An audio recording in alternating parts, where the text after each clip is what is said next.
ನಾವು ಆರೋಗ್ಯವಾಗಿರಬೇಕು ಅಂತ ಅನ್ಕೋತೀವಿ, ಅದಕ್ಕೋಸ್ಕರ ಏನೇನೋ ಪ್ರಯತ್ನಗಳನ್ನ ಮಾಡ್ತೀವಿ, ವ್ಯಾಯಾಮ ಮಾಡ್ತೀವಿ, ವಾಕಿಂಗ್ ಹೋಗ್ತೀವಿ, ಚೆನ್ನಾಗಿರೋ ಆಹಾರ ತಿಂತೀವಿ. ಆದರೆ ಮಾನಸಿಕ ಆರೋಗ್ಯಕ್ಕೆ ನಾವೆಷ್ಟು ಗಮನ ಕೊಡ್ತಾ ಇದ್ದೀವಿ?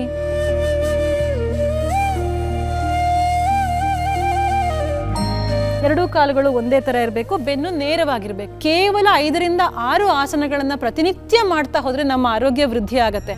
ಸೊಂಟ ನೋವು, ಬೆನ್ನು ನೋವು, ಕುತ್ತಿಗೆ ನೋವಿನ ಸಮಸ್ಯೆ ಇದ್ದವರು, ಭುಜದ ನೋವು ಇದ್ದವರು ಈ ಅಭ್ಯಾಸವನ್ನು ಪ್ರತಿನಿತ್ಯ ಮಾಡ್ತಾರೆ. ತೂಕ ಕಡಿಮೆ ಮಾಡ್ಕೋಬೇಕು ಅಂತ ಯಾರು ಯೋಚನೆ ಮಾಡ್ತಾ ಇದ್ದೀರಾ, ಈ ಅಭ್ಯಾಸವನ್ನು ಮಾಡ್ಬೋದು. ಕುತ್ತಿಗೆ ನೋವು, ಬೆನ್ನು ನೋವು, ಜೀರ್ಣಕ್ರಿಯೆಯ ಸಮಸ್ಯೆ, ಮುಟ್ಟಿನ ಸಮಸ್ಯೆ ಅಥವಾ ಹಾರ್ಮೋನಲ್ ಇಂಬ್ಯಾಲೆನ್ಸ್ ಆಗಿರ್ಬೋದು, ಈ ಎಲ್ಲ ಸಮಸ್ಯೆಗಳಿಗೂ ಇದು ಪರಿಹಾರ ಕೊಡುತ್ತೆ. ಶವಾಸನದಲ್ಲಿ ಹೇಳ್ಕೊಡೋ ಅಂಥದ್ದು ಏನೂ ಇಲ್ಲ ಅಂತ ಅನ್ನಿಸ್ಬಹುದು, ಆದರೆ ಶವಾಸನ ಮಾಡೋದು ಅಷ್ಟೊಂದು ಸುಲಭ ಅಲ್ಲ. ಈ ಎಲ್ಲ ಅಭ್ಯಾಸಗಳನ್ನು ಪ್ರತಿನಿತ್ಯ ಮಾಡೋಣ.